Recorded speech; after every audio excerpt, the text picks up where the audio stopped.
Defending champions Campion College will wait to see who they'll face in the semi-finals of the ISA Under-19 basketball competition. Campion battled Camperdown in Game 2 of the best-of-3 series. However, they were handed the win at 20-0. This was due to Camperdown forfeiting the game after both teams were locked at 54 all, and the East Kingston-based team walked off the field after what they thought was a shot clock violation.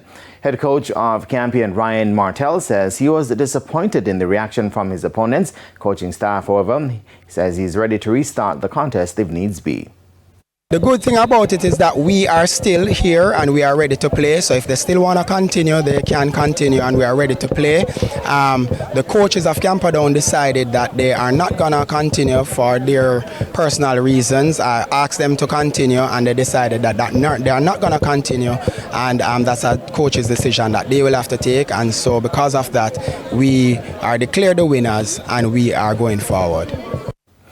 Now, Jamaica College still have a shot at making it to the final after leveling their series with a 63-53 win over St. George's College.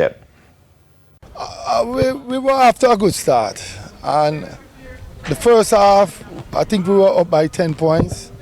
And we carried that. We led the entire game.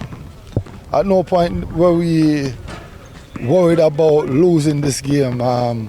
It was just a good win for the boys. They came out and they put it all out there, and they won the game. Of course, Oritsi Matasani Ikolo was the main man for JC with a monstrous 24 points and 25 rebounds. Alexander Bailey had 28 points and 9 rebounds for St. George's.